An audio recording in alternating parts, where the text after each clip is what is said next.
Hi, my name is Jonathan Brubaker, and today I would like to talk to you about how to reduce poverty.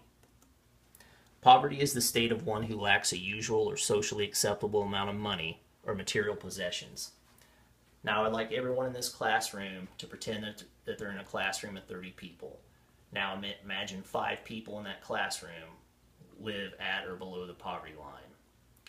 15% of the U.S. population live at or below the poverty line, according to the Department of Health and Human Services statistics from 2014.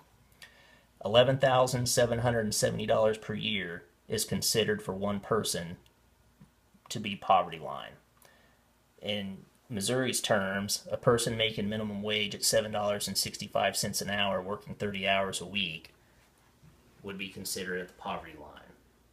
I became aware of how massive our problem of poverty is after I became a caseworker and have worked with the Missouri Department of Social Services for 7 years.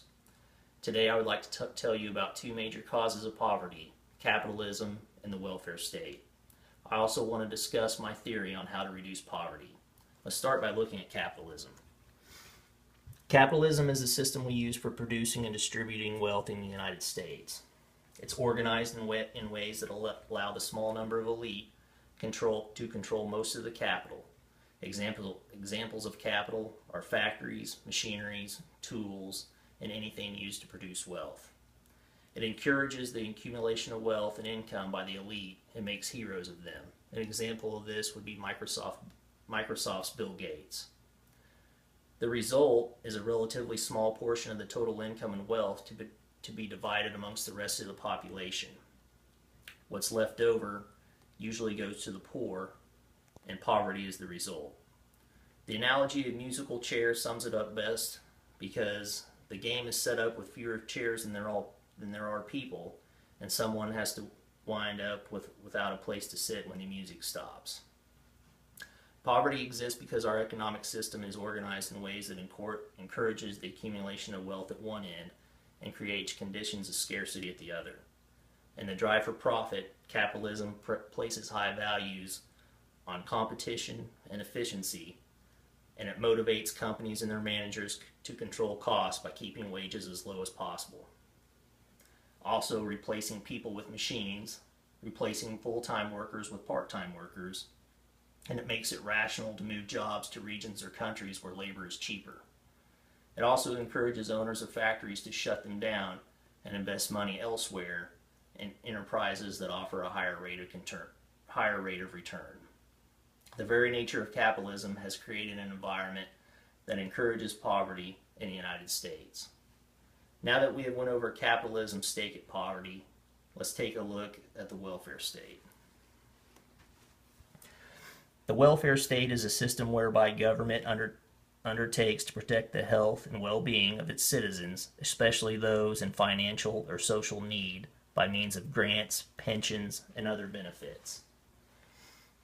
The foundation of the welfare state was laid with the New Deal programs passed by Franklin D. Roosevelt from 1933 to 1938. These programs raised taxes on the rich to nearly 80%. Minimum wage kept unemployment intolerably high. The federal budget during these years tripled. President Lyndon B. Johnson announced the war on poverty during his State of the Union address speech on January 8, 1964. This led Congress to pass the Economic Opportunity Act. This act administered funds targeted against poverty. Such programs as Head Start, Job Corps, the Department of Health and Human Services were created. Now that we have covered the welfare state, let's examine how government spending has affected poverty. Government spending has not reduced the amount of poverty in the United States.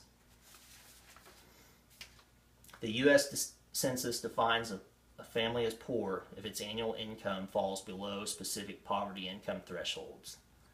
This misleads most of us as counting income, including wages and salaries, but excludes nearly all welfare benefits. Currently, the federal government runs over 80 means-tested welfare programs that provide cash, food, housing, medical care, and targeted social services to poor and low-income families.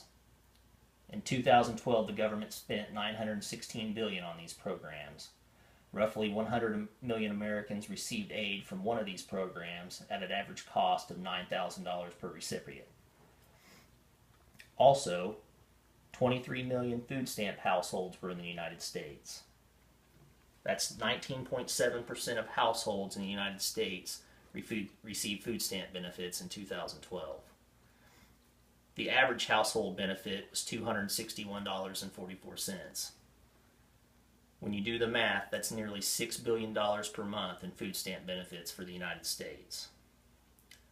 As a result of this, Americans have become less self-sufficient due to the welfare state programs.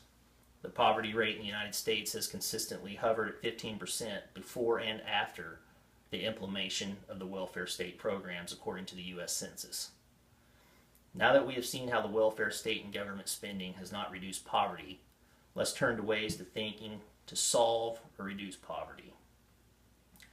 Solving the problem of poverty requires us to embrace one cause, capitalism, and for us to rethink the other cause, the welfare state. Capitalism reinforces economic growth and expansion. It increases gross national product, which leads to improved living standards for all of us. Self-sufficiency should be our primary goal for the war on poverty. John Wesley said it best when he said, "What one generation tolerates, the next will embrace." So it's true with the welfare system and poverty today. We should teach personal finance early in grade school and progress through middle school and high school. Being responsible with money is just as important as using proper grammar. Public schools should teach core values.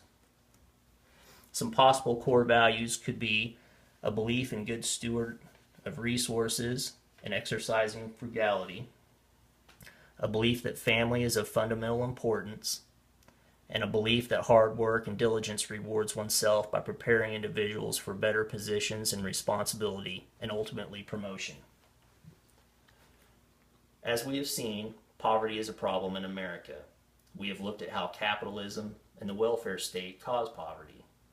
We have discussed how to embrace capitalism and rethink welfare state programs. We have discussed how teaching core values to children at an early age can help them become self-sufficient and ultimately reduce poverty in America. Thank you.